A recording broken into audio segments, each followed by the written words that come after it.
Hello and welcome to Anamet. Today we are having one of these project talks in the series. This time it will be on gamification of history writing, and particularly in the field of Ottoman history. This will be interesting for me personally as well, because I'm kind of interested in the reception of history in video games, but this time it will be from a different angle. As Tyler suggested just before the talk, it's really like it's a new medium. It's a medium for history writing. So, I don't talk much about that. They will, of course. But I just want to give you a brief summary, and I would like to introduce them to you before leaving the floor to them. So Tyler Kynn is an assistant professor of history at Central Connecticut State University and coordinator of its Game Studies minor program. He received his PhD in history from Yale University. And prior to that, he got degrees from Central European University and the University of Minnesota.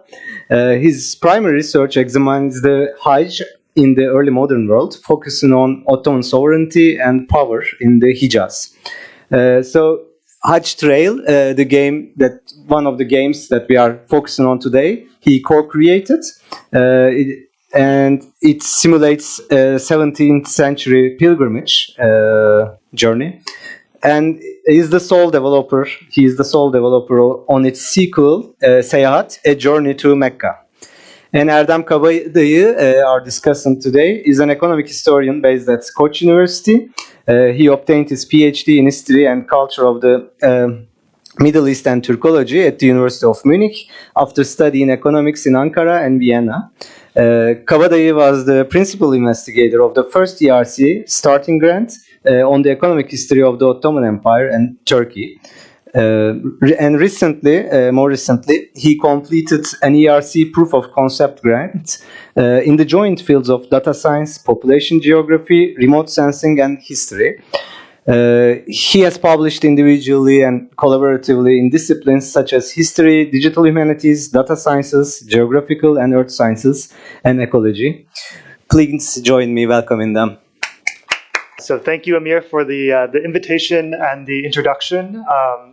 If anyone knows, we met many years ago at the Central European University and briefly at Koç University when I was a study abroad student there 15 years ago. What I'm going to be talking about today is two games that I've developed primarily based or inspired from the research that I worked on with my dissertation work and eventually a book project on the Hajj in the early modern world. And I'm going to talk about the ways in which they were both developed, what tools I used to make them. So with the encouragement that I don't want to be the only Ottoman historian making games. I want plenty of other people to be making games because I think they're valuable tools to introduce to students and get them to start thinking, planting that seed of thinking about the social and cultural history of the Ottoman world. They are not meant to be the only tool that one uses. They're not meant to be the only source in which one explores or understands the early Ottoman world, but they're meant to be supplementary. They're meant to be something that guides, shapes a student's imaginary of how they begin to think about the Ottoman world, particularly early modernity, and begin to then explore the starting seed for them to go into looking at manuscript painting, looking into primary sources themselves, looking into research papers, but it's supposed to bring that spark of interest, and that is the main sort of purpose of them. And I just want to start off the bat of that is the original sort of intent behind creating both of these projects. So I'm first going to give a brief introduction of each project. The first was finished in 2021, the Hajj Trail. If anyone doesn't know, this sort of started off in my last 2 years of my PhD at Yale University, where I was deep into Hajjnames, both Safavid, Ottoman, and Mughal that were sort of complementing the defters that I was working on for my dissertation work. And there was one of my colleagues in my PhD program made a slight note to me as I explained to him many of these stories of bandits and crises that these travel narratives talk about of their journey to get to Mecca from various places in the Islamic world. And he commented that, oh, that sounds a lot like the stories of the Oregon Trail. The Oregon Trail is a 2D simple game from the 1980s, which was mandated in every U.S. public school that you play in elementary school. In the 90s, I played it as well. was developed by the Department of Education for a state in one state in the United States, and then famously made famous as a marketing scheme by Jeff Bezos and Apple to get Apple computers at every school by saying they're educational, by putting this educational history travel game on it. And so my friend mentioned this, and he said, we sort of thought, and that friend was Russ Gastia, and he had a little bit of background in HTML coding, and we said, well, it wouldn't be too hard to make a version of that, but for these Hajj accounts, to sort of tell travel narratives through an interactive text medium, similar to the original Oregon Trail.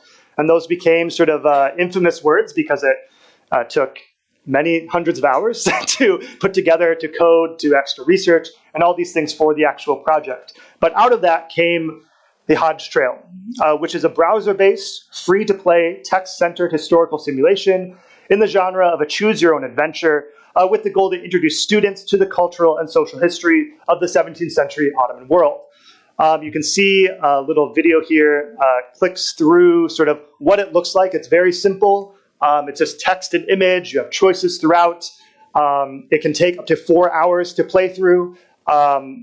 Hundreds of sources, hundreds of primary source quotes that are put in, tied to each different location that the student travels to within the game, and also links throughout the game to different primary sources where things were sourced from, with the hope that if a student keeps coming across Evliya Çelebi references, they'll be like, hey, these are interesting or hilarious in different ways. Maybe they'll then go start to actually read the source beyond that. In my own classes, I actually assign Evliya Çelebi and a Moroccan travel account, Ibn Tayyib, alongside when they play the game, so they can look at two sort of historical primary sources travel accounts and compare to their experience while playing through this interactive text. The game itself, as you can see, I'll walk through sort of the different things that went into sort of the design of it and sort of the tools that were used to make it. But I'll pause there for a moment as I just introduce its sequel, which is currently still in development, which is more visual in style. You can see it on the left here. I'll play the trailer in a moment. But its sequel is Seyahat, A Journey to Mecca, which is the same concept. It takes the research of the Hajj Trail, but puts it in a more visual format. This is based on the lessons I learned both in game design and seeing my own students play the Hajj Trail and trying to sort of build immersion and engagement with the material in a different and more sort of innovative way. It's also a free game. I developed it. This one I developed as a solo team. I did all the animation, all the coding, everything all on my own, and made it a free game publicly accessible on the Steam game platform. It's a 2D adventure-style platformer with artwork inspired by Ottoman painting and presents to students the vignettes from social and cultural history of the Ottoman world. Both games use the Hajj as a foil. It's a very good sort of game design technique to give the player an immediate goal. You need to get to Mecca. So it immediately gives you a direction in which to go. And so the games both sort of are mainly focused on actually teaching you what are the social institutions of the Ottoman world, what are the stories from people like Evliya Çelebi, cultural stories, poetry, things you're introduced along the way, with the eventual goal of eventually getting to Mecca and learning about the rites of the Hajj. But fundamentally, that is a destination that many students won't even get to, in which they'll sort of maybe only play an hour or two of the game, and they'll really be more exposed to the social history aspect represented through it. I'll play the trailer here briefly, so you can get a sense of what this one visually looks like. So you're moving a character along. There's a platformer sequence, which means jumping from platform to platform, akin to Mario. This was added in because I had many students in the first Hajj Trail just rapidly click through everything and not pay attention. So by changing the gameplay variedly throughout, there's a way in which you're re-engaging the student in a different way. And so there's this platformer element which you can skip if you don't like to jump on platforms, but that's in the dream sequence. So the dream sequence is incorporated with then also afterwards you see symbols in the dream, which then you go to a source from an Ottoman dream interpretation manual afterwards in the game. So it's to teach you about these things within Ottoman society. And the thing I also enjoy with Seyahat is in a very nerdy way, there's Chicago manual style citations. So you go through a Qadi court case that you interact with in a town. You go through a story from the Shahnameh, one of the coffee houses that you hear from. You have to answer questions about what you heard to make sure you are paying attention, and at the end you'll say reference or citation, and then you can get the citation from the actual primary source. So that's, not asked for by anyone, but it sort of ties into sort of my training as a historian to need to put footnoting even into a gameplay world, even though the Chicago manual style does not include how to include references within a video game world space. Maybe they'll include that someday. So I'll show you this trailer, and then I'll sort of continue with talking about sort of the process and design of both of these projects.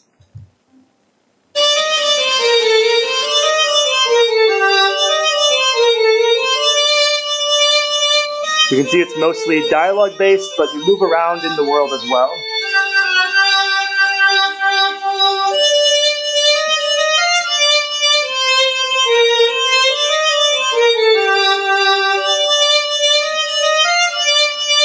And the demo that's currently live online takes about 45 minutes for students to play through. So right now it sort of sits within one singular game class session.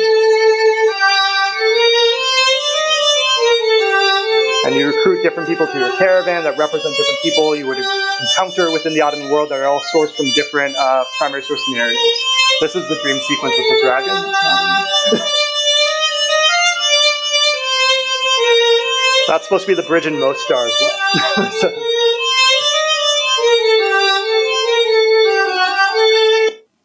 All right, so that's just the end of that little clip. So you can see we do have the game up on Erdem's sort of computer here, so we can show it later if anyone wants. But the main sort of core tenet for both of these projects started from one of the manuscript sources I used in my dissertation work, and that is the Menasikul Hajj, or the Guide for Pilgrimage, from a Bosnian pilgrim named Yusuf Rumi, who travels in the early 18th century from Sarajevo to Mecca. In that account, it's not very amazing manuscript. It's not a travel log. It's mostly just prayers you're supposed to say when you get to Mecca. But at the very end, he has a few pages where he lists every single stop that he went to and how many hours of travel it took him to go from place to place. And this is something that, I think, gives a good sense of travel and distance and time it takes to go from a place like Sarajevo in the early 18th century to Mecca. But he also includes marginal notes on the side. And this is the only sense in his journey that you get a sense of what his actual experience was like for this journey from Sarajevo. And when he's in the Balkans, all the marginal notes on the side will say, like, oh, there's a good Han here, or you should stay with this person when you're in this town. And as he gets further and further from his home, from the Balkans, the green valleys of Bosnia, and he gets further and further into new climates and new environments that presumably he hadn't experienced before and only heard through stories, he gets to the desert crossing south of Damascus. And suddenly all those marginal notes will say, Su yoktur. There is no water here. And then it will be 12 more hours of travel. And the next place, Su yoktur. There is no water. And he's not talking about the landscape. He's talking about the wells that are supposed to be filled with water for pilgrims, but often are fallen into decay, abandoned by the Janissary soldiers, who are like 2 or 3 that are sent to guard them for the whole year to wait for the caravan to come, poisoned with animals, dead animals from Bedouin trying to extract, not getting their payment from the Ottoman governor of Damascus, and this way in which you're traveling 14 hours through the desert, and suddenly the realization that there's not enough water for you, but you have to keep going. And there's this way in which in between these small little lines in his text, you get the sense of that increasing desperation and the experience of the climactic encounter that he had with the desert crossing from Damascus, particularly Damascus to Medina, the most dangerous part of the Hajj journey. And so this became sort of the guiding principle of what the games are meant to actually teach the students, particularly Hajj Trail, in what is designed in the game as the water mechanic. This way in which, as a student plays through the Hajj Trail, they maybe invest 4 hours of their own time. They start in Sarajevo. Water is very easy to find. They go to the well in the town. They get water. It's a resource that they're managing that's very easy to accomplish. They invest 3 hours of game plan. They get to Damascus, and they start heading south. Their water starts going down and down and down, and they get to a well they desperately need, and they suddenly find Su yoktur. There is no water here. And they come to that same point of having not invested 7 months of their own travel time like Yusuf Rumi did in the 17th century. It's nowhere replicating his own experience, but gives them a way to connect to his text in a different way. That they've invested their own time, made their own choices, prepared maybe incorrectly for the desert crossing that, as I tell my students, I constantly warn them about in the text of the game to prep for lack of water, but many of them don't read. And they come to that same moment of crisis, which game studies scholars call the historical problem space, the problems that sort of historical actors faced in this moment of choice, similar to, which forces the player to make a similar choice. And there's a whole sort of literature in game design and game studies that choice in and of itself is radically important, because as a medium in games, choice has been shown, scientifically shown, to you're better able to retain information when you make a choice. It's the same thing as that if you take a piece of pen and a paper and you take notes during a presentation, even if you never look at those notes again, you will more likely remember what you wrote down because you made a choice in your head. This is important, I'm going to write it down. And the same thing is impactful constantly in games. You're constantly making choices. And through game design, it's important to know what are the choices you want the player to make. In this case, the main choice throughout is water. It becomes unimportant, and then it becomes radically important as you get further and further into different climates. It's to teach students about these experiences of the Hajj pilgrimage, the climactic encounters that they had, and it's done in a way that I think is more powerful for students than if I just simply translated Yusuf Rumi's itinerary, his little notes on the side, and had students in 1 minute, they could just look through it quickly and say, oh, he didn't find water when he went to Arabia. That must have been hard for him. Rather than this sort of feeling or the emotion of them investing 3 hours of their own time, doing an assignment, investing in the choices that they made, thinking they prepped for this journey in the game world, and then coming to that same conclusion of Yusuf Rumi, of there is no water here. And that is, I think, the power of game designs and the stories we tell, because I think they provide a way in which you're able to have students engage with the source in a different way than just simply here, look at the text and talk through it. And there's a way you can get to that same understanding without having to play a game. And as I said before, this is not meant to replace, games are not meant to replace the entire learning about the Ottoman world that you'll only learn about it through games or digital storytelling. But rather, it's, I think, an important supplemental tool in which to highlight certain aspects and connect in a different way or think about different questions when related to primary source material. So games or digital storytelling, particularly narrative games, or also sometimes called serious gaming, are powerful mediums, particularly for telling stories of mobility. As I mentioned before, it's a very easy game design storytelling trick to say, because in game design, you need to balance constantly 3 different loops: the long-term goal, the medium-term goal, and the short-term goal. If you balance these perfectly, you get immersion, and this is why people you may know may be addicted to games, because those loops are working perfectly all in together. But the long-term goal is very important because you immediately tell the player or the student what they need to do. And you tell you're going to travel to this destination, it becomes a very easy way. The player then goes, okay, how do I do that? And then the next goal is that, well, to get there, you need to go to this town first. And that's your medium-term goal. And then, but to get to that town, you need to join this caravan. That's the short-term goal. So you constantly are balancing these over and over again. But that's why stories of mobility are very easy to pull into digital storytelling. But there's also this way in which, as I mentioned before, with the experience of the student investing their own time in it, there's this way in which you can play with time in games as well. That you're counting on, it takes the student 3 hours to get to this point in the game. There's no way they can skip ahead. They can get there quicker. They have to invest their own experience of their own time into it. And there's a way in which you can give them that sense of time and the movement of time as a way to sort of shape how they experience the narrative you're telling, which is something that I think is a very powerful tool and has yet to be explored in different ways. There's a great, what's called a serious game on the Syrian refugee experience called Bury Me My Love, which was made as an app. Where they worked on, the developer worked with the text messaging transcript of a Syrian woman who made it to Germany eventually. And she worked with him to create a dialogue where you're just texting back and forth to her as her husband in Europe, trying to talk to her about how does she smuggle herself across the border. Does she choose to go on the boat? Does she choose to take a flight out? And there's a way in which that game on a mobile app, they made it real time. So you are getting text messages from your fictional character based on her real text messages throughout a whole week. And the whole game design is about longing, sending a loved one a note, hey, you should take this flight, and you not hearing from them for 2 days. And it uses real time as a way to give that experience, to connect the player to the experiences of real people and the sense of longing and distance and the sense of stress or anxiety. And so there's ways in which games can play with time as a medium that is, I think can be fundamentally different than other types of mediums in which to tell stories. There's also, as I mentioned earlier, the role of choice in learning. I won't go into that again, but that's sort of a key dynamic of why games, I think, are useful. And also the different perspectives that a game can show players, beyond just students, to their imagination of the early modern Islamic world, their starting point of when they walk into a classroom, how they already imagine the space. Oftentimes as teachers, we're constantly unteaching pre-assumed notions of things. And there's a way in which you can reach a much broader audience through games.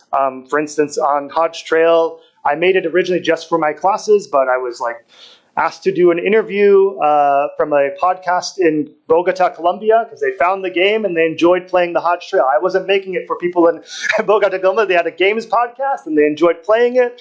And there's a way in which you can reach a much broader audience beyond the classroom to shape those imaginaries. And particularly for games about the early modern Islamic world, it's often presented in a very sort of shallow scope, with major games companies just predicting the Ottomans have gunpowder and cannons, and that's all you see with them. Islam associated with violence and warfare, games about war, and that's the only place you see the Ottomans. So there's no games that are or not very many of them, that really delve into, say, the cultural history of the Ottoman world. An Ottoman coffee house, the Qadi court system, for instance, that's depicted in the game from sigils, things like this. So there's ways in which you can sort of impress upon an audience sort of a different imaginary to hopefully challenge their preconceptions, to hopefully be the first step for them to learn more deeply about the topic. Once again, I want to constantly emphasize this is not meant to replace traditional scholarship, traditional learning, but it's meant to be the starting point for players and students. And you can see the Yusuf Rumi's itinerary on the right-hand side there if you didn't notice that earlier. I forgot to mention it earlier. So the first game that I worked on, Hajj Trail, is made through Twine in terms of tools. This is what I would suggest to folks who just want to get into what's called interactive storytelling. When I started this project, I had no background in HTML, and Twine is just HTML. And it takes a little bit to get used to it, but you can do it with very little coding knowledge. In fact, I have my students make interactive story text or Twine games, and I give them an hour workshop where I teach them the basics of it, and then they can make a full game, interactive text game from that. So it takes about an hour to get the basics to make a Twine game. You can see the back end here is the Hajj Trail in its Twine editing version, showing all those little boxes are different screens on the web page, because the Hajj Trail takes a very long time to go through as a game, hundreds and hundreds of hours of work. But the nice part about Twine is that it provides a visual organization, sort of like a storyboard for the code that you're writing or the story that you're writing in the game. So you can put a box that's just like Istanbul. The next box the player goes to is Üsküdar, and you can visually, for someone that is much more of a visual learner, it very visually organizes the direction you're going to go with the story, rather than it just being in all one big block line of code. And so it's a very nice way to get started just writing interactive stories. It's also free and open source, and then can be embedded into a website as we had done with the Hajj Trail website that exists. And as I mentioned, its use in the classroom is I found very useful. I'll give students a primary source, and they have to write a story inspired and use the words directly from that source and sort of telling the story that that primary source is telling. And there's a way in which by writing a game where you have to make those moments of choice for the player or the student, you're forced to think about, okay, well, what did this historical actor, what choices did that person have at that time? So it forces students to ask questions of the text as they're making it. So actually the process of game making, even very simple interactive text games, I think is a very important educational tool to force them to engage more deeply with the text rather than just take things for granted of what the text says. They have to think about the context. They have to think about what would make sense here through the counterfactuals that they have to present as options while having a route that is historically what happened. And so it's a very good learning process for critical thinking that students engage in when making a game in the classroom. Some of the things, the sort of goals for the Hajj Trail more broadly, as sort of the fully completed project idea, once again, build a platform to introduce students to the social history of the Ottoman world.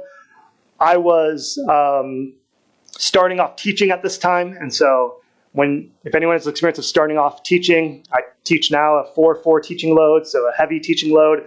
You constantly see all these tools bombarded with you of like, oh, this is a nice tool that you can use for a unit or things like that, and everything's paywalled. And they're like, oh, and if your university has no money, you can't use any of these fancy tools that people have created. So the goal was to make a platform that anyone teaching world history or Ottoman history or Middle Eastern history could use. They could pair it with a unit, and it would be free, and also, in this case, works on anything because it's browser-based. It's based on a web browser, so it can work on your phone. It can work on any computer you have for the original game, the Hajj Trail. And also the notion that it represents the multifaceted journeys of the Hajj. This is something that comes a lot from when we read Hajjnames and travel narratives. The Hajj becomes an excuse for travel. Everyone's going to Mecca. Everyone needs to go if they're able to once in their life. But you get sort of a famous Safavid widow who goes on Hajj. She takes a odd route. She goes from Isfahan first to her sister in Azerbaijan because she's like, oh, I haven't seen her in 10 years. She married someone up there. And then she goes from there to Anatolia and then down to Aleppo and then joins the Ottoman caravan to Mecca. And there's a way in which she builds into her own Hajj journey to see family, to see friends. You see scholars go to other cities, Jerusalem, Cairo, to meet other scholars while they have the excuse of being on the road because they're eventually going to Mecca. You also have merchants. There's a famous Moroccan pilgrim, Ayashi, who complains that all the other Moroccans with him are only traveling to Mecca to buy and sell goods because one of the largest markets in the early modern world is in the Mina market in Mecca, and he writes about how Moroccans are buying goods from Indian pilgrims. So you get this vast network of trade. And so the game is supposed to present to students the many different ways in which why people are traveling on the Hajj for many different reasons, what brought them to this place and what brought them on the road, even if it's sort of balanced with all these other aspects of sort of understanding mobility in the early modern Ottoman world. I already mentioned accessibility. The other goal was to sort of have this digital visualization of the Ottoman world, particularly in sort of its text-based form.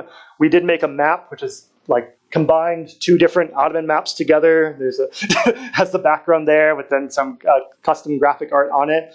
But we also sort of built in sort of there's this way in which the game maps out almost the sacred geography of the Ottoman world, because many pilgrims, when they're traveling, they're constantly going to different Sufi sites along the way. They're not just going to Mecca, Medina, or even Jerusalem. And so there's a way in which the game is also mapping out what the pilgrimage narratives themselves write about of how they imagined the Ottoman world and the sacred spaces that dotted the Ottoman landscape, particularly around the Hajj route. But you'll see some pilgrims travel and they will go off the main caravan route to go to a particular Sufi shrine, say the Bektashi shrine. They'll cut away from the caravan and come back to it later. So there's these ways in which the game is trying to map out or tell the story of these other imaginaries of what is space, what are the valued spaces in the Ottoman world that may be different than what you just had a map and cities that exist in this space.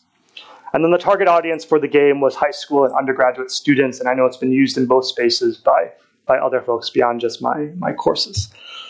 On the sourcing, it's basically 30 different travel and pilgrimage narratives. And then secondary literature, if you are an Ottomanist, if you play through the game, you'll find it sort of like my own love letter to Ottoman historians, because the many sort of case studies that people use and citations of their books that I enjoyed in grad school in different ways, or find their ways into little references in the games in different places, and then are cited and draw the student to that work.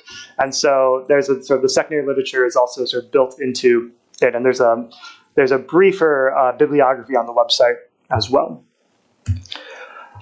I'll go through these quickly so we can just get to questions. But the routes chosen, the main route in the Hajj Trail is Yusuf Rumi's route from Sarajevo to Mecca, because we have the actual timing and the actual places he stopped along the way. Alternative routes are to sort of point to these other routes that people would travel. And so some of these are based on like the route Evliya Çelebi took. There's a Meccan ambassador in the 16th century who goes by ship, so his ship route is included as well.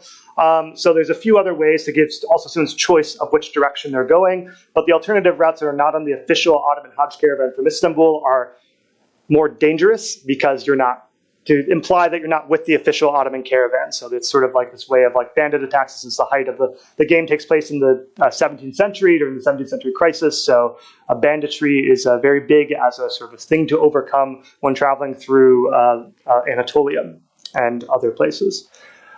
The things that you can do in each place that you stop, you get water, as I mentioned before, food, you can buy things in the market. All the items in the market are like things that Evliya Çelebi will mention as specific for that region. So to try to like highlight what are the different goods that were understood or imagined to be connected to different regions of the Ottoman world. I'm very happy the economic system does work. It's a very large spreadsheet because prices change, and the further you bring something away, the more profit you sell it for. It's not a real economic system, but it's a working economic system for gameplay purposes to give a sense to encourage the player to look at these items, these cultural items. And then there's also historical quotes with each location from a historical traveler that went to that place at that time, or as close as that time as I could source it. And so this is to, once again, show a student how was someone else imagining the landscape or the place of this Han that they're stopping at along the way. How did they imagine Konya or Aleppo and these different places that they're going to? And then how the game is structured is you go from place to place, and in between there's a random event that will happen to you. That random event is tied to how fast you're traveling, based on like if you're traveling faster, you're taking more risk. And so it's implied that you're away from the standard route of the caravan. And so you'll get more risky things will happen to you. And then also each region has unique events tied to it. So it's a little bit sort of makes sense. You're not being attacked by Bedouin in Bulgaria, for instance. So there is some of that built into the back end. And so I'll skip through some of these for a moment just to move on ahead. The one thing I want to sort of mention here is one of the variables that I created, the second one, TPP is probably the more unique variable. It's called the Pilgrim's Path. And this is to encourage players to go to like Sufi shrines and other places along the way. So you're doing things that the historical pilgrim counts would have done. So you're doing things that they valued. So if you follow that, if you follow what a historical narrative would have done, you get basically more luck in the game. It's basically what the benefit it gives you. So it's a game mechanism to encourage the player to do certain things. You need to make mechanisms in the game to have a player behave a certain way. One of these as well is caravan members. So there's 45 different people you can have travel with you in the game that represent like a water porter. A very good one is like the chief eunuch, who often accompanies the caravan to Mecca. So he helps you in many different places if you take him. But this was originally added on later in the game because initially the game would just have 3 people you're traveling with that you just name. And they don't do anything else. And as I had students play it, they just let them all die. They would think bad things would happen, not to them, and they say, well, it's not me. It's this character that doesn't help me at all. And they would just let them perish. And so I had to make a game mechanic to give value to these other caravan members, to change the behavior of the students. And now that character gives you extra water when you go to the well. So now they say, well, I don't want them to die when they get sick. We'll stay and wait for them to get better. So there's a way in which, learning process of sort of how students react to the game, how they play something, and building mechanics to shape player choice. Because there's a notion in game design that you don't play the game plays you, that every choice that you make in the game is actually predetermined by the game designer. But the myth of games is that you have all freedom and choice, but actually everything's sort of been pre-constructed. You're just unaware of the walls around you, and that's sort of one of the things that sort of is tied into that of giving value to these side characters, for instance. The game itself is about 500,000 words, so it's over 1,100 pages, single space printed out. Most people that play it will only experience about 10% of the text. So that's because with the choice base and every choice leading to different outcomes and different dialogue, different places, there are many different routes one can go, many different experiences. You can make a much more linear game that doesn't have as much variability, but I always liked the notion that you see when students play it side by side in a classroom, and they both went the same cities, the same places, but they had different experiences because of little choices they made, and them talking to each other about the experience and understanding that, giving them the sense of like freedom of play or choice, that the choices they made actually had some sort of impact. And so part of that is you have to build lots and lots of branching options and different types of text. But in total, the game, the Hajj Trail, is 827 individual screens or passages that you would encounter if you somehow did all of it, with 304 different locations of the Ottoman world represented, 174 different special events, and then 350 unique historical quotes tied to each of them. So this is something that the digging up, there's a way in which in my dissertation work, most Hajj accounts will talk about the big cities, Konya, Aleppo, Damascus, and they won't mention much about random caravanserai they stopped in between, but presumably they spent a lot of time there. But in the game, you can't just leave the caravanserai blank. The player needs to read something, they need to know what the landscape looks like. So it ended up actually leading to a lot more extra research about diving into these places that actually many of the Hajjnames are very silent about. They just say, hey, we stopped here for a day, but that's it. And then they keep on going. Or like the water was good here, and then they continue on.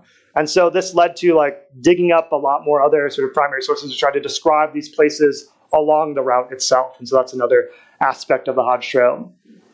And then how my students play the game, I mentioned before, they'll play it. and they'll often have a journal that they'll write alongside of it of their character to keep them focused on like what they're doing, what choices they made.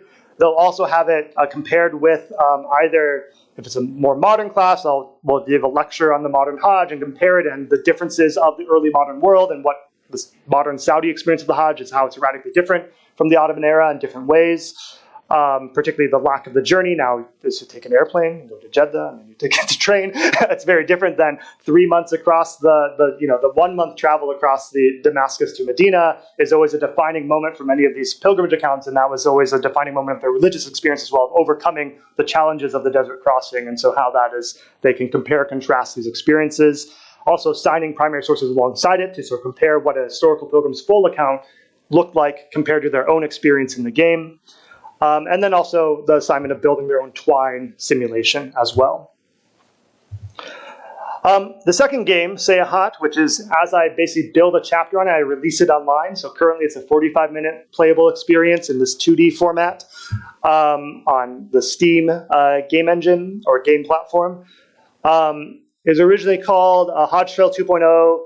Originally, I thought of it as called Hajj Trail 2.0, the funded version, because neither of these projects have been funded, but it is now Hajj Trail 2.0, the still yet unfunded version, but I still made. It uses the Unity game engine as its basis, which uses C#, Inkscape, which is a free program for art and animation, and then Inkle, which is a dialogue system, which is actually very easy to use. It's used a lot in the indie game industry for embedding into Unity. So it also works as a isolated file from the main code, so it's easy to add in dialogue and use edits to the dialogue system and what you encounter.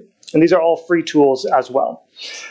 The idea was to make this obviously somewhat moving Ottoman miniature painting inspired 2D side scroller.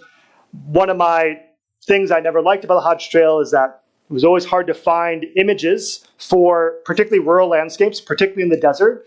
I don't know, maybe art historians here can talk about Ottomans seem to have loved depicting urban spaces, but rural spaces there was less of, or instead of just repeating the same image over and over again. And so we would use sort of, okay, the closest thing we get is a 19th century European painting, but then you're reifying the European Orientalist painting style in their imagining of the desert crossing and Anatolia and these other places. And so even though the game is trying to work against preconceived notions, there's an implicit in Hajj Trail that, well, you're seeing these images, and the image is so much more powerful than whatever text are, right? But that's still going to shape the student's imaginary of how they think about the Ottoman Hajj. So the goal was to try to build a game in a 2D Ottoman art style or inspired Ottoman art style to pull away from the Orientalist painting style of the 19th century that's used in some parts of the Hajj Trail. Originally, when it was proposed as a funded project, there was a great Turkish 2D artist that was going to do the art for it. I had someone who's also going to do the game development, but we never found funding for it, so I just had to, so I can't make people do work for free. I was just like, I'll just do it all myself, and if it can get off the ground, then we can get a team and sort of do it all from scratch again. But the challenges for the visual design was that the goal was that obviously you need to make art assets, which take a lot more time. Art is always the longest part in most game development. It's always the most expensive part in game development as well because it takes so long. So you need to have reusable art assets. So Ottoman building type 1, 2, 3 to build those. And then I tried to have each location have at least a unique building. So the bridge in Mostar is there. Sarajevo has the Gazi Husrev Bey mosque presented. So there's at least in the small villages in the middle, each have like the Visegrad Bridge is represented. So there's a choice to say, okay, we're going to have some repeatable assets, maybe change color here or there to make it less of a workload, but there's at least going to be some sort of unique image asset for each city to give a sense that these are different spaces. So that was a challenge, particularly with the art design. And then also, I also wanted to build more structured narratives. And this is twofold, a broader structured narrative from the beginning to end. That's not just going to Hajj, but there's some mystery you have to solve to move the player along, which is you choice in the beginning of the game, choice of family member, went on Hajj 3 years prior and you haven't heard from her since. So you're looking for clues of what happened to her, and there's 3 different outcomes based on which choice you do along the way. So there's a little bit of a other sort of narrative element along the way to keep you going and keep you going from chapter to chapter. And then also each chapter has a unique custom arc within it. And this is designed so that eventually as the game gets bigger and bigger and bigger, there's a website paired with it, which will have sources, what's presented in each chapter. So you can say if you're teaching and you're like, well, chapter 5 in this game has an encounter where you go through a Qadi court record. And you say, I want my students to go through and make choices based on a sigil. You could just have them play that chapter, and there's this contained arc within that chapter, so that the game, so you don't have to have someone play 6 hours if it gets really long. You don't have to say, do a 6-hour game. You can say, hey, play this 20-minute experience, and so it can be used in more flexible ways. And that was something that I learned from teaching and how to incorporate a game into classroom or as assignments, and to build that flexibility into the design elements of the game, which are different problems that normal game developers don't have to worry about. I'm making a free game for educational use and for flexible use in the classroom. There's also the element that I don't need to like hide the mystery as much, because I can also assume that most students will only play this once. And so most games are so focused on replayability, but in an educational setting, you have the freedom to actually assume only 1 playthrough or 2 playthroughs. There's lots of different experiences you can play if you play it multiple times, but that is also sort of a benefit. There's benefits and challenges too. But there's different requirements around educational game production. That's a free game rather than a for-profit industry game. And then also the new elements of gameplay, the platformer sequence, to change up the gameplay for the student to keep them engaged in different ways, but also making that skippable so that students that don't want to jump platform to platform can just quickly continue on the story, to try to also balance out different types of students who play a game. Because when I have my classes, there's some students that love games, play them all the time. Some students have never played a game in their life. And they both need to be accounted for when building a game for the classroom. So these are some things that I learned from the Hajj Trail experience and then incorporated into design elements for Seyahat.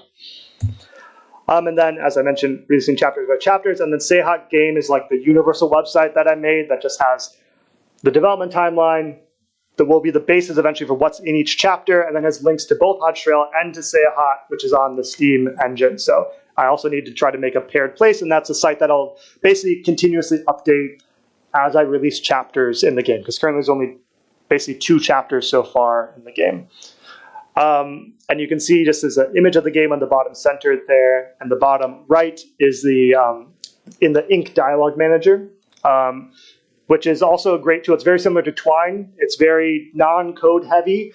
And lots of people that work in the game industries that are humanities majors from college, that are English, or get into the games industry, which is now bigger than the film industry in size, get into the games industry in narrative writing.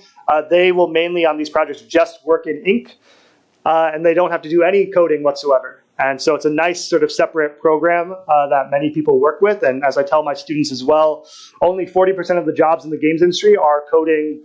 The rest of them are all marketing, narrative writing, research, and art. And so it is actually a very humanities-based field, even though many people think games and think, oh, you must be a computer science major. So I always try to tell my students there's hopes for getting into the games industry as a historian or as a humanities student. The last points I want to make before I finish up and we go to questions is that I think games and educational games are powerful tools, both for education with the power of choice, and also popularizing Ottoman sources to a wider audience. I think if you made there's a way in which you're introducing new stories and narratives. Many gamers, or sort of in a broader space of people that play, some people that I know that have played Seyahat online and other places, they have had no interest in Ottoman history beforehand, but they're interested in it because they're like, well, I've heard Western European or US history stories told in games 1,000 times over. There are many different stories to tell to a much wider audience from Ottoman history to popularize these narratives. I've always said other games that people should make is like, Prisoner of the Infidels of Osman Aga is a fantastic narrative and story with a narrative direction from the 17th century, and would make a fantastic narrative or game to introduce that work of literature to a broader public. Or I've told folks that this would be like a game inspired from Feltun Bey and Rakam Effendi. I think has a good base narrative. You could even set it sci-fi and in the future, but have the same core elements of like of that novel.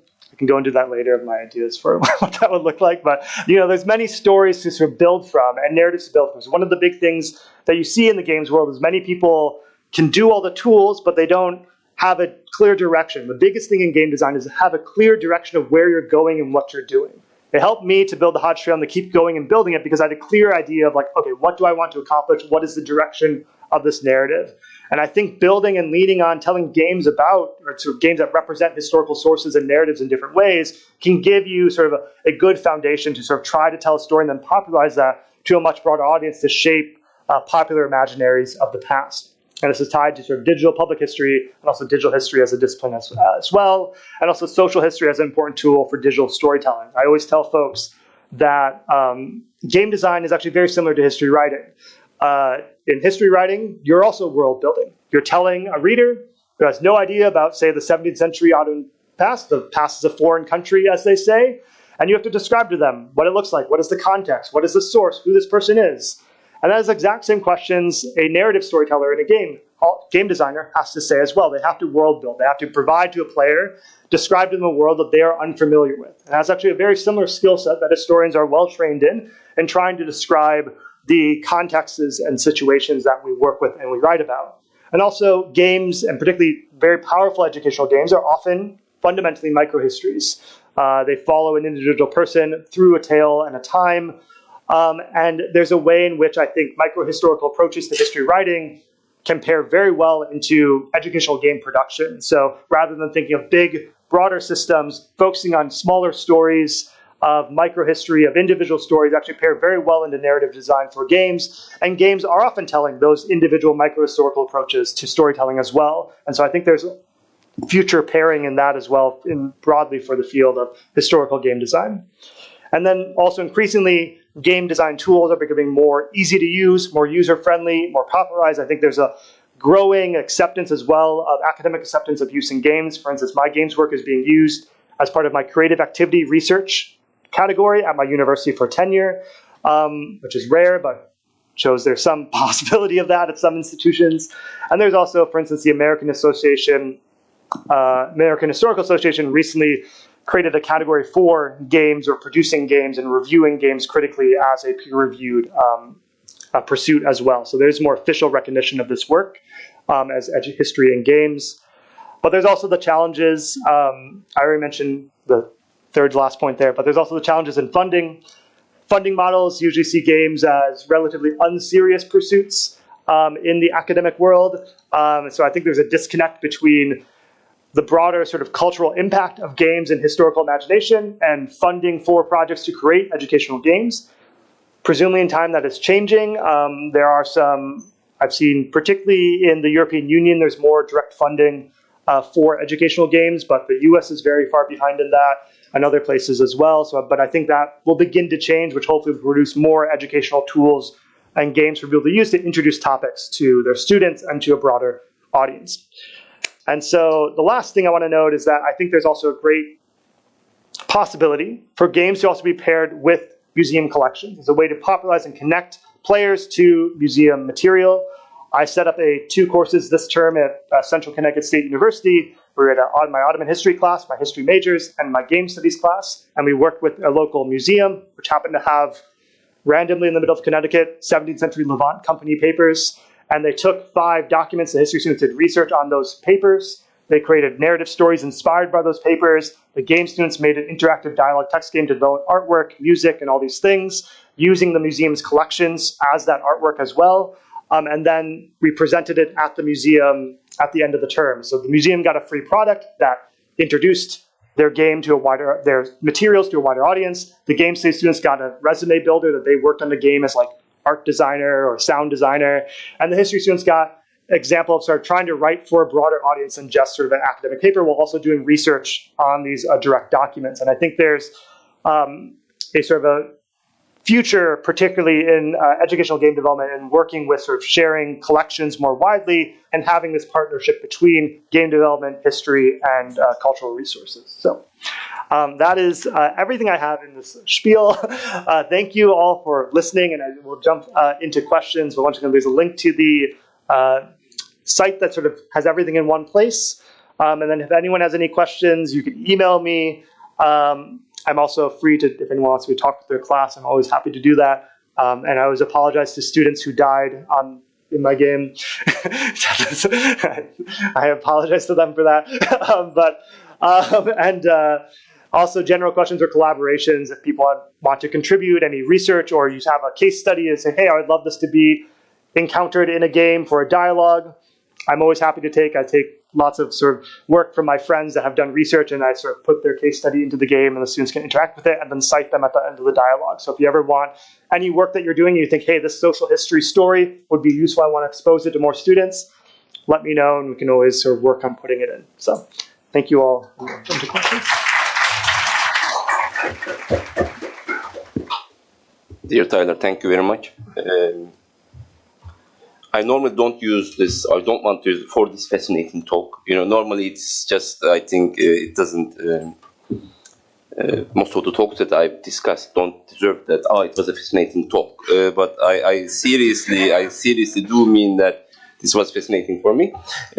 My role is a discussant here, and after having been instructed by Emir and Anamed for this series, so our plan is that I will try to ask some questions and initiate the discussion first between you and I, and then we will open the discussion to the general public. So our aim is to discuss this a bit further as a duo for about 10 minutes, and then we would be very, very happy to hear your views, critique, and suggestions on that. So sincerely thank you, and it's a massive work, so I don't want to thanks for your modesty, but the time and energy and the effort and the frustration and everything that you invested in is really, really mind-blowing, to be honest. And I've been teaching history for about 20 years now, and I've been teaching personally for 18 years world history. And I'm in dire need to revise my toolbox as a person who is teaching history at a university setting.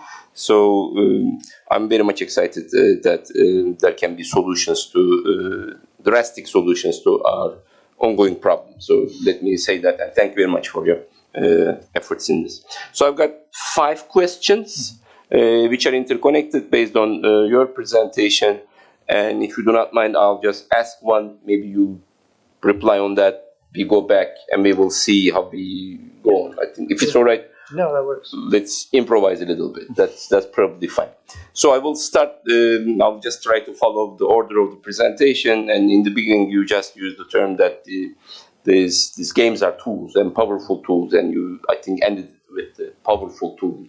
So I was thinking about these 3 fields in which these tools can be useful. So research, for sure, teaching, and non-academic outreach. Mm-hmm. And you already given some examples, but I would like to really invite you now to go back into this a little bit.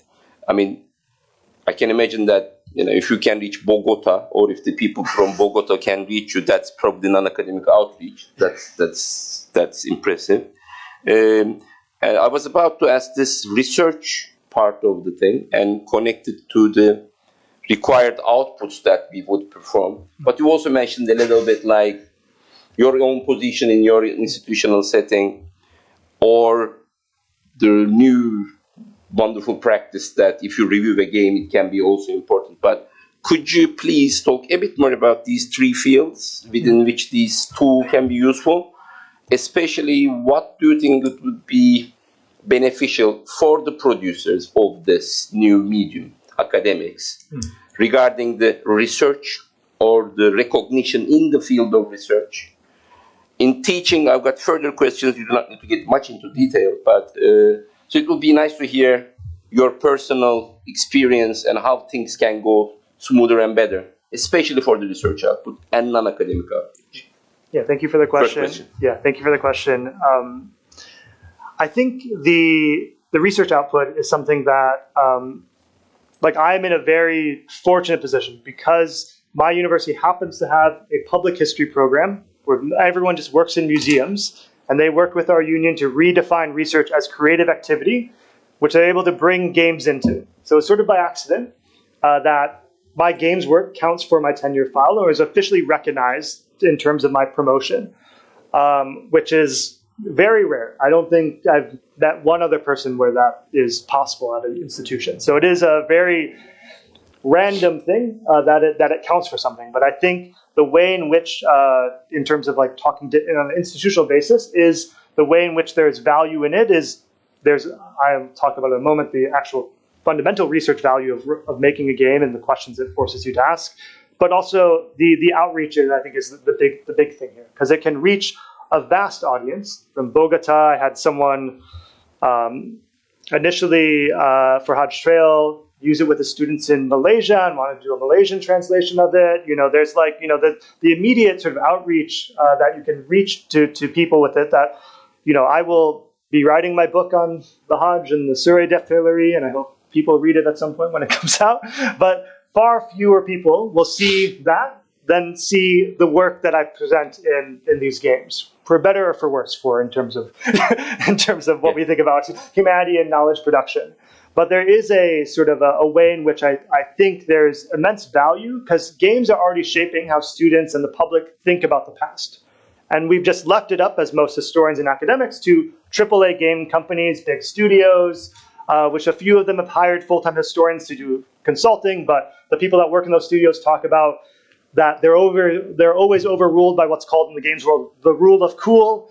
So if something's cool, they put it in. Or I talked to someone, I guess I'll leave it anonymous if this is recorded, who was an Ubisoft advisor for their Assassin's Creed Mirage game on medieval Baghdad, and he had mentioned a story that the whole art team went on vacation to Morocco over their break. And then they came back and they were all inspired by Moroccan tile work, and suddenly the whole game has Moroccan tile work in medieval Baghdad. And he, as a historical advisor, when art teams make art, you can't tell them all that labor, just don't do it anymore. It has to go in the game. So there's a way in which the hierarchy of sort of who has the power to shape the narrative and shape the visual, the historian and the academic side is always on the lowest totem pole, even if they include historians. So there's a role that they have, but it's always in the very early phase. It's never in later production. And so there's a way in which I think academics and the academy sort of producing educational games is very important, because it puts the research, you can lean more on having the research having more of a say in what is actually produced than a major AAA game studio, for better or for worse. Once again, if people don't like my games, I want more people to make games. I want my games to become irrelevant, and that when I'm teaching, I have so many Ottoman games to choose from to pair with sources and pair with classes that becomes a normal thing that exists. And so it is something that has immense value that I think we should take advantage of, because there's an immense audience for games. The people that worked as historical advisors that work at the Islamic Visual, always forget their acronym, at the University of Edinburgh. They worked as outside advisors for Assassin's Creed Mirage, and they just did the info codex for connected to museums that they paired with the objects for the game. And they just released that they had 50 million people view all their materials. So they have immense output of the work they did as research background, as basically museum blurbs within the game, reach a vast audience. And that is incredibly important for particularly public history, and that's why it should be recognized as a valuable output from the academy. On the research level, it helped me sort of, as I mentioned before, rethink my own sources. Like my second research project, or book project eventually, will be looking more deeply into how the Hajj route and the pilgrimage to Mecca shaped those caravanserais, those smaller places, looking through sigil records of how these communities were shaped by the movement of this vast caravan every year in their communities, how that disrupted and also impacted these spaces. Looking through the primary sources, the travel narratives, they're all urban biased. They just talk about the big cities, as I mentioned before, but having to write the game, having to think of content that they spend the majority of their time not in the big cities. They spend the majority of their experiences in these rural spaces. And so it helped me rethink the biases of my sources that I'm using, helped me rethink what questions to ask. And that was through the process of designing a game. The questions a game forces you to ask, that I have to include content here. I can't just have big question mark because I didn't want to look up more information on this small Han in Bosnia. So this is sort of, I think there's a valuable research output in and of itself beyond sort of public outreach or audience that I think is there, because I think game design, at least for me, helps me think of different questions. But that could, maybe that's not a good trained historian, but I'm not thinking of those already. But I think that's sort of what I would say in terms of research output. Superb. I mean, this what you just mentioned about the sources connects well to my third question. Therefore, I'm jumping to the third. Now, you just showed us and also exemplified different genres of sources. You also mentioned European Orientalist paintings for a desert scene, landscapes, or I think you had a map of a city or a visualization of a city. So you got visual sources, you got court records, Shahnameh you just mentioned, the travelogue is there. So I was really highly motivated about this choice issue. So you already, I think, stressed this enough in the talk that, I mean, if you've got a choice, it's a cognitive advantage to learn and engagement. So I think choice, engagement, immersion. So we are talking about that realm of that taking a participatory, immersive interaction with the sources. I think I kind of understand the question there and the value of it. But my question would be, are there difficulties for inclusion of different sources? And the question is that, do we have to use unabridged or abridged sources? So a visual from the 18th century can be totally different than Evliya's text. Mm-hmm. There are different versions of that. So are there sources which do qualify themselves or which lend themselves more easily for this very immersive, interactive engagement that can be integrated into the game? Can we talk a bit more about the sources and how you use them? Yeah, so I think there's a clear, this is why I always talk about it teaching social history, because social history, sigils, Qadi court records, the sense of almost like a dialogue back and forth to recreate is a very simple thing to put into a game design, or like petitioning. There's a petitioning system that's represented in the game. But there's things that are for instance, the institution of an imaret. You get food from it in the game. That is a mechanic, but it's very short. It doesn't force the student to dwell there, so there's a way in which you could think about, okay, well, if we had some sort of legal case about an imaret, that you would have to sort of deal with that and understand the institution more. You would have to understand the dynamics or the social space of the imaret, and its purpose in a city, or who endowed it, or the vox around it more if there was a legal case around. So there's a legal history aspect, which if you find a source that deals with that, you can then talk about that institution much more than just presenting it. And so I think there is narrative sources, but also these legal sources particularly are more advantageous for digital storytelling or telling historical narratives than, for instance, the archival sources I used in my dissertation work, that will be in my book, the Surrey d'Artillerie, these records of everyone, the thousands of people the Ottomans gave as charity to Mecca and Medina. It's thousands of names. I cataloged them, did all that. I have one reference in the game to you could get on this list. Most of my dissertation is talking about it, but there's not a way which even I, who spent many, many hours delving through the Surrey d'Artillerie, that I could find a good narrative besides just trying to get your name onto the lists of the Surrey to then receive the stipend or the charity when you're in Medina or Mecca later in the game. And so there's a way in which that more bureaucratic document didn't serve well in a game platform. So I think there is and this is maybe something as VI and other folks make games that are trying to represent Ottoman documents in different ways, what things work well and what types of sources actually, it's harder to sort of work around this or explore, or what types of game mechanics would you need to make to actually explore that? Because you could, I guess, make an entire separate game that's managing the Vox money that pays to provide the funds for the Surrey, and then you have to allocate it to different people, and then you have to protect the money as it travels with the caravan all the way to Mecca. You'd have to make a whole separate game and world to focus directly on those documents. And so it requires a lot more overhead and focus and game design than just dialogue back and forth, diplomatic case, criminal crime case in a court, and things like this, which are easier to sort of put into smaller vignettes. Yeah. Super. I would like to ask my last question, then we check. Yeah. Maybe I do not want to really monopolize this talk in this regard. So I've got further questions, but let me answer the third one, and then maybe we'll see whether there will be input from them. So connected to this choice and immersion, I mean, I've just tested the Hajj Trail as my preparation for being the discussant, yeah. And I was very intrigued with the very first option that you have to identify yourself with a character. So the very first choice in this game is that you pick a character. You're an actor. So I'm an economic historian, male economic historian who is published on the Ottoman merchants. My hand just went to the Ottoman. There's an option of the Ottoman merchant. So you've got the Janissary, Ottoman merchant, princess. Yeah. So, but then I said, no, let me be the princess, because I mean, I don't claim that I know how life was as an Ottoman merchant, although I published on this a little bit. but it was a bit for me like interesting. It's a role play in it, right? Yeah. So I've started to be a princess, and then I wanted to be an Ottoman merchant. Janissaries I wasn't interested in. I don't like military history. So, sorry, I'm not capable to understand military history. So this is not. I have to reformulate it, I guess. So. Wonderful thing, so that you not only immerse yourself into the action, but this identification issue, or what I'm trying to say is that the position, your own positioning in the thing. Do you get two questions in this? First, please comment on it.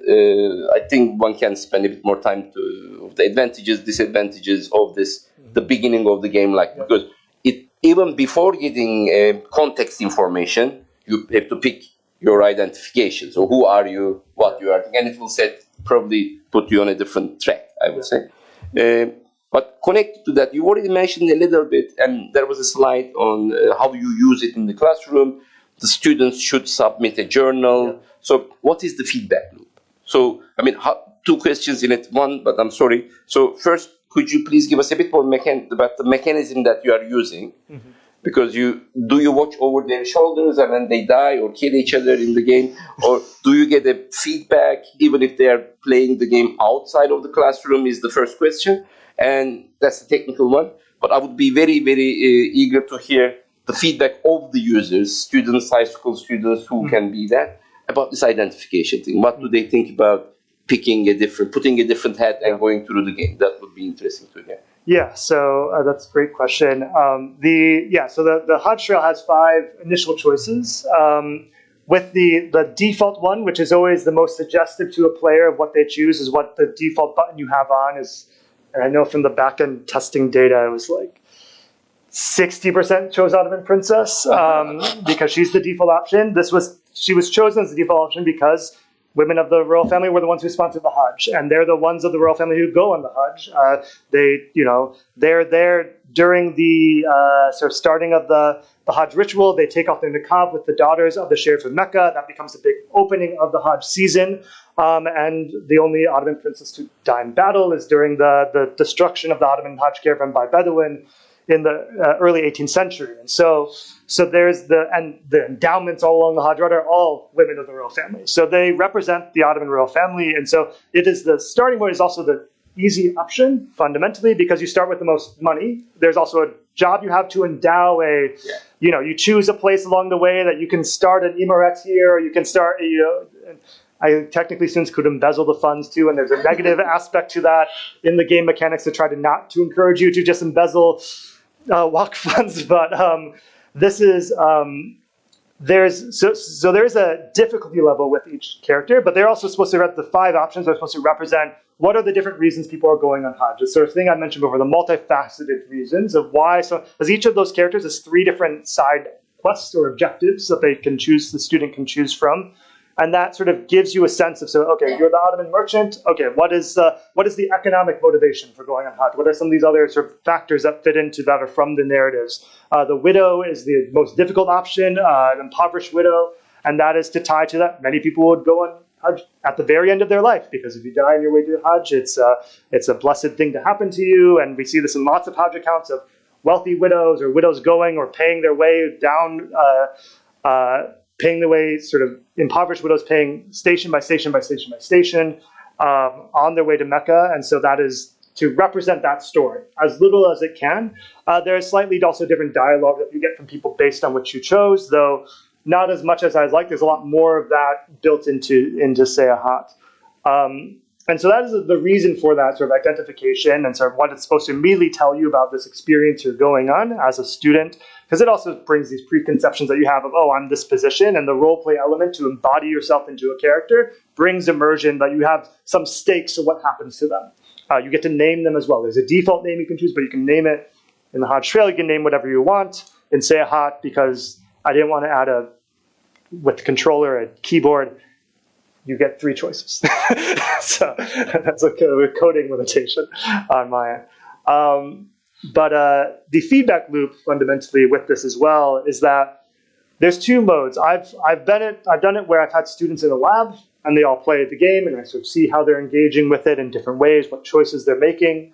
I've also assigned it most often as like a homework assignment, then we discuss it in class afterwards. So we'll have a class session after I assign it where we talk about what their experiences were, compare it to the primary source that they were assigned, either the Hajj account, the Hajj section of Evliya Çelebi or Ibn Tayyib from Morocco, and they'll compare their experiences in the game with what the historical accounts talk about. I always say that your experience as a player is you're the most unlucky pilgrim in world history because yes, Evliya Çelebi runs into bandits, I think, twice on his journey. Most pilgrims run into bandits once along their way. You might run into them a bunch of times because I need to guarantee things happen to you. Because if you go through and you never encounter water problems, you never encounter problems, you then will think, oh, there were no problems. It was easy to get to Mecca in the 17th century. And so you have to have sort of the unlucky things happen to you that happen to every event that happens to you in the game is something that is sourced directly from a pilgrim or a travel narrative from the time period. So there are things that happen, but you're just getting them all at once in some way.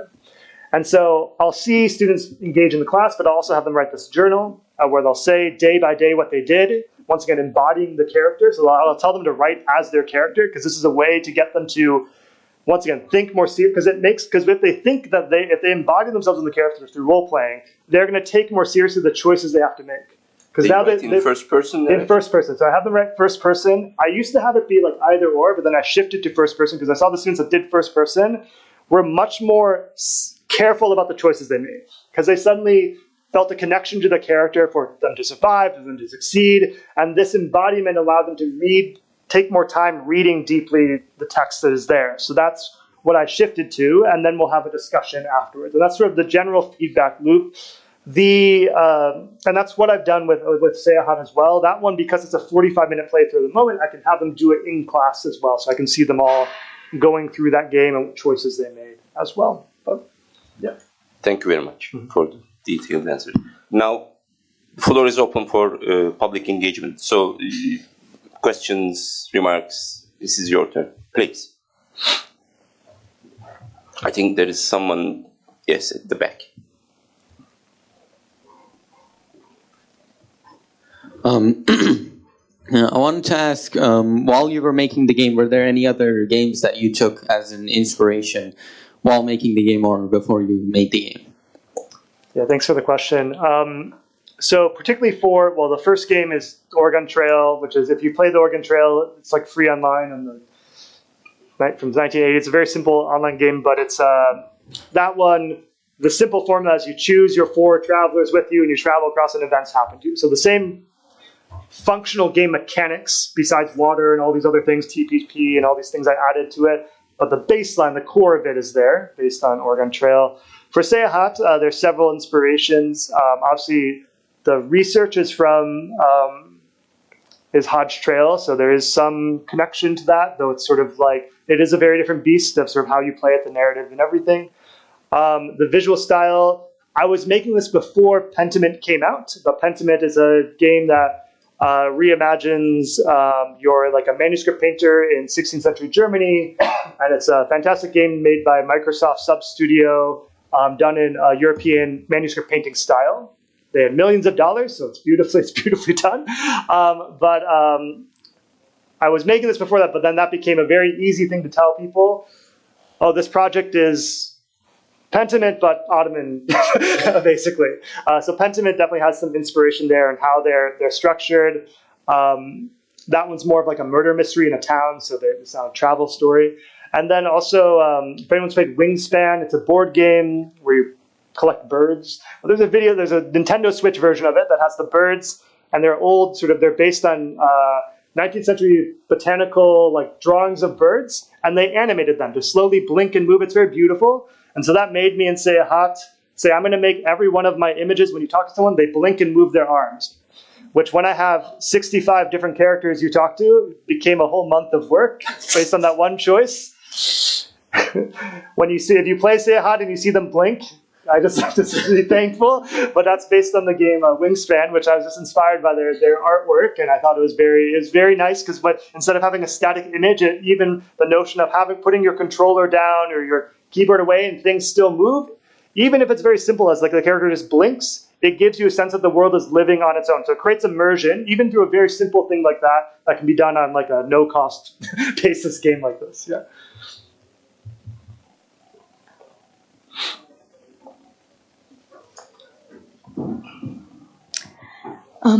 First of all, thank you very much for your very, very inspiring presentation. I don't know how much of different disciplines are we here from, but I'm an architect working in the fields of archaeology and cultural heritage, and even for me, it's really inspiring, especially for communicating cultural heritage to children and using games for this purpose, for instance. But what I want to ask you, perhaps for this purpose I will contact you later, but what I want to ask you is, you mentioned that this is for now a funded game, but there were also times that it wasn't funded properly, and I don't know how many years you spent on this, but it sounds like pretty long. And how did you sustain this process? Because I'm sure there is these kind of domains, if it's a web-based game, I'm sure you have to finance this over a long period of time, and how this was ever possible. And my second question related to this is, if there's any statistical account you can view how many users use these games from which parts of the world and which profiles, let's say. Thank you. Yeah, thank you. It is still an unfunded project, but if anyone wants to fund it, but no. Yeah, so it's still unfunded, but I will say, like, the costs with it are, so all the tools are free to use, which is nice. Seyahat, so Hajj Trail is only sort of a very small fee of web traffic for hosting a website. That one on the back end, we were randomly featured, Russ and I, when we first came out with Hajj Trail, in the Economist Arts and Culture section. They randomly saw the game and interviewed us. And when that article released, we had 10,000 visitors to the site, all over the world, lots of Hong Kong. So we got some data with that we don't have a per user basis just because of HTML. We could have built that in, but it was, yeah. For Seyahat, I think we have about, you can see on the back end of Steam. The Steam platform gives you good analytical data.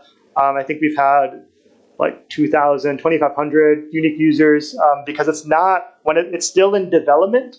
And so Steam won't advertise it until you, like on there, just like suggest it to players until you release it.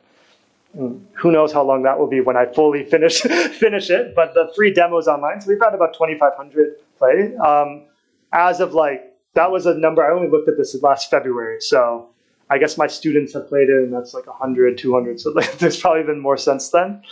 In the sort of funding for that one, Steam as a platform lets you post the game that will be hosted on there for a once-in-a-lifetime fee of $100. And you can put 2 games up. So you can develop 2 games for $100 and never have to pay again to Steam. So it's not subscription-based, which is nice. It makes it a pretty low-cost upfront fee to have it on the world's largest game library for random people to find and for people to download it. And it only costs something more if you charge money for the game, but my game is free, so I'll never have to pay anything to host it on Steam. But if you made a game that was, say, $5 or $10, you want to pay some artist or something that you worked with, you would only have to pay Steam if you got more than a percentage of that, if you got over 100,000 downloads. So if you're selling it for $10 and you get 100,000 downloads, you're probably well off enough to pay Steam a cut from that. So that's the sort of cost of that. But all the other programs were free for setting it up. So as far as I'd say it took about a year for the development of Seyahat, from basics of learning the Unity game engine to getting the demo out, and then it ebbs and flows with my teaching schedule, as I'm sure many people's research projects do as well. So there is an up and down of when I'm working on it. But it's, in terms of it definitely took hundreds of hours to put it together, and Hajj Trail as well, hundreds of hours of putting that together as well. And that's all unpaid. The only benefit being using it in my classes. It definitely helped me get my job, I know, at Central Connecticut State University, because they were looking for a historian of the Islamic world, and they also had just lost their digital history person. And so it was a 2-for-1 as the university saved money. and they really liked the game project and how it could connect to their students for teaching intro classes. And so while there wasn't a financial benefit from it, it definitely helped in sort of a very difficult job market path to carve out by doing it. So there was a benefit to it. I don't know how to quantify that as well.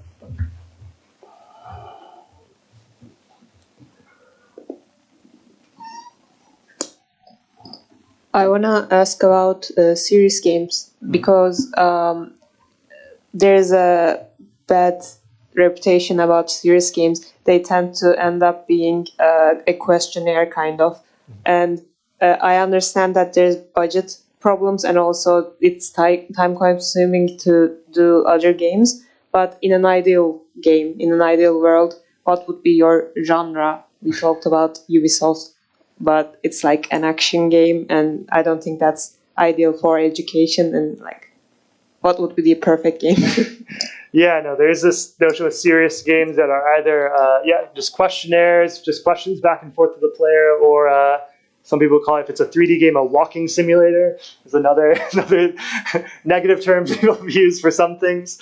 Like what I've done with Seyahat, like in terms of the zero budget I have of just mixing in dialogue with movement with some platformer, I do enjoy that aspect. But and I've also been at a talk with someone who used my game in their class along with Ubisoft's like $80 million to make, or over 100 million maybe, to make Assassin's Creed Mirage, and they had students play both of them, and they're like, "Oh, the students liked your free game. How is that?" I was like, "Well, I would like the $80 million budget too."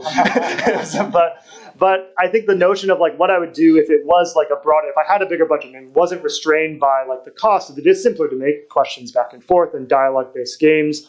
As I think narrative, what I've seen with my students is that I teach a gaming and history class where we look at how games represent the past in different ways. And I think open world games, bigger games like that, they take too long to get into.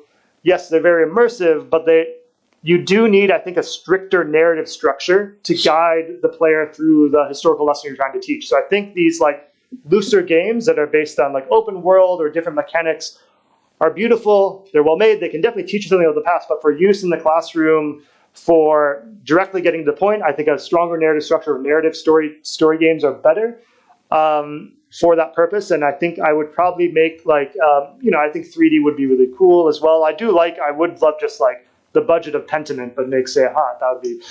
That'd be ideal. But I think there's what I mentioned, hinted to earlier, like there's ways in which if you have a bigger budget, you can sort of put more into like a narrative mystery open world as well, but not quite gigantic, but more limited to like it would be an amazing game to just really 3D redesign like a street of 17th century Istanbul and some like sigil narratives building out the whole like narratives of like the Janissaries running the coffee house and putting the threatening businesses and things like this, and to really immerse someone in that world. You could do the lighting. You could think about how like lighting in that space would look to sort of teach the student about like how coffee houses and lighting of the streets changes the experience of streetscapes and cityscapes. And so I think if you had a bigger budget, you could build something doesn't need to be a grand world, can just be a few blocks and really tell different narratives and characters within that. I think would be what I would do if someone gave me a budget and a team and to imagine that. And that would still be more narrative based, but they would be like moving around and exploring, probably playing with light a little bit because of that as well, as like some sort of mechanic.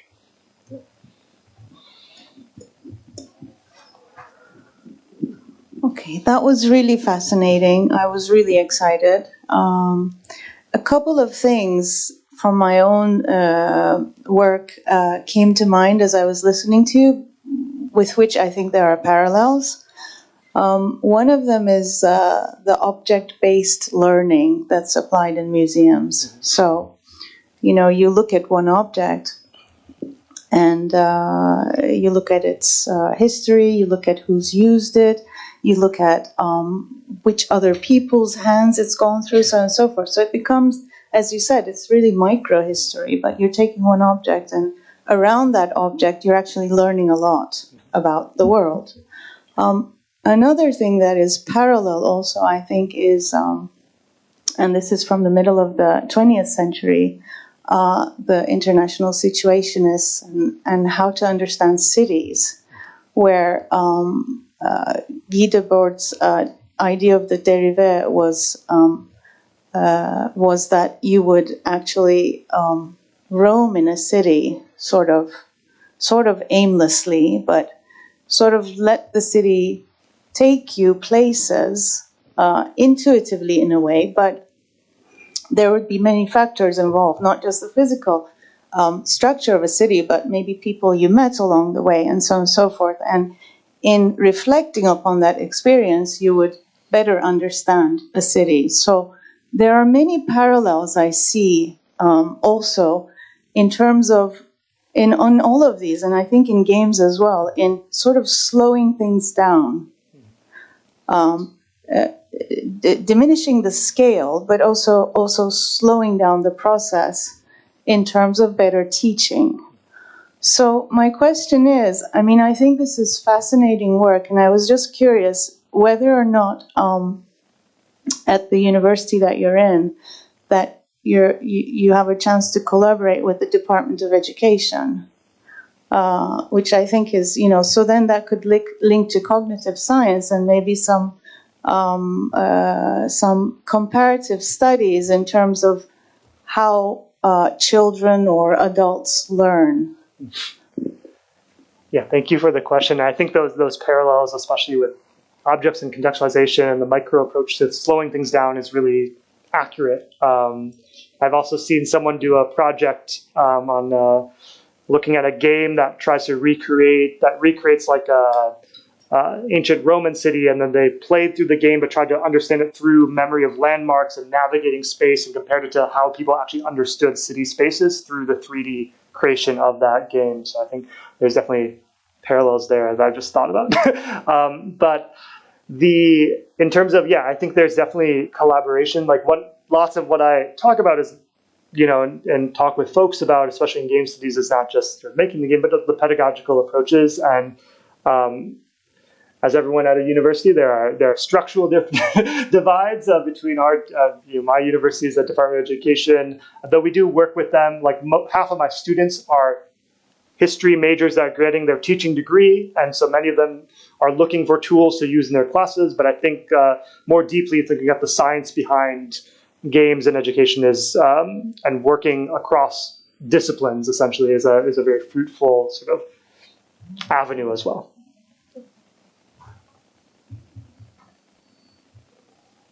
May I ask a question? Yes. Okay. Can you please elaborate a little bit more about your research into game mechanics and your decision progress on that? Because you mentioned that game plays you, you don't play the game. So and you mentioned that some threats and dangers should happen throughout the game to give the authentic atmosphere. But I feel like there must be some the game mechanic is too repetitive at the end, and it can undercut the historical narrative, I feel like. So how do you try to avoid what's going on there, because you can amplify some sentiments through game mechanics, it feels like. Yeah, like a lot of it, particularly in like a narrative-based game like Seyahat, it involves what is not a good design practice on my end, but is a process in which every branching out choice you make is different. Most games will rely on false choices because it makes things easier. You have a go left, go right, but they both really go right, but you as a player feel like you made a choice. Games love to do that. And then you play it again, and you're like, hey, I went left and it's also the same as right. And you feel like it's not a great experience. And my negative as a game designer is that I may, especially everything goes to something different based on the choices you made previously. But I think that is important to try to break away from the repetition. So like when you encounter, like particularly in Seyahat, the Haiduks at one point, and you talk to them, you'll have a different type of conversation, and it will be based on different text, based on what you told them the previous time you talked to them. And so it's always changing. It's always giving a different sort of way in which you're encountering it, rather than having like, okay, set Haiduk interaction here, set and every time you play, it's the same Hajduk interaction. There actually is a constant changing based on your previous player choices. So this way in which you tell the player at some points, the notion in game design where you tell the player directly, this character will remember this. You're directly breaking the fourth wall. That creates a sense of excitement for the player that, oh, this is immersion. This choice mattered. Sometimes you tell them that, and it doesn't really matter at all, but they make them feel like it mattered. And so it's all these are moments of choice and constantly making all these different choices, I think helps you avoid the constant repetitive nature of it. So that's the thing with like Hajj Trail is that there is an event mechanic. And so you could get the same event over and over again, and it doesn't change. So you get the bandit event in Anatolia, it will be the same text as you get it like a few turns later. And that will feel repetitive, it will feel not as good, and so I didn't like that. So when in Seyahat there's no event system, everything's custom, which is a lot more work. It's a lot more writing, but it does make for a more immersive experience and give this player also the sense that their choices matter, which makes them focus, makes them take a longer pause on reading what their choices are, thinking of the context of the situation their character's in, because they know, hey, if I make this choice, it could lead me one way or another. And so by making choices matter, you're also making it sure that the student reads more closely what's happening, fundamentally. Yeah. Does student interest change based on gender or other factors? It's all over the place. I'd say my games and history class gets a wider variety of students from disciplines and backgrounds. And I wouldn't say it's based on gender. I would say it's based on academic discipline, where I will have usually students that are like computer science or a non-humanities will be really invested. And some humanities students will be really invested, and some of them will not be, because it's not a medium they normally deal with. But there's a way in which, like in a world history class, when I incorporate the game, there'll be students that have never said one word in the whole class. And I'm like, well, they're not paying any attention.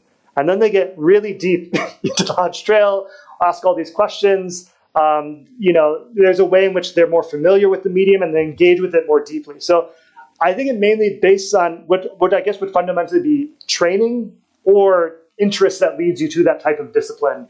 But it's been all over the place in terms of like what types of students really engage with it. Seyahat is more, I think because of the visual style, more universal in students engaging with it. I can definitely tell it's more immersive in the classroom. Hajj Trail will be 70% will really engage with it. The other 30% will be like, okay, I just have to do an assignment. So like there is some, and that's I think because of how the mechanics are repetitive and all these things, and there's more reading in it, which some students don't like. So so yeah, that's would be my observations at least.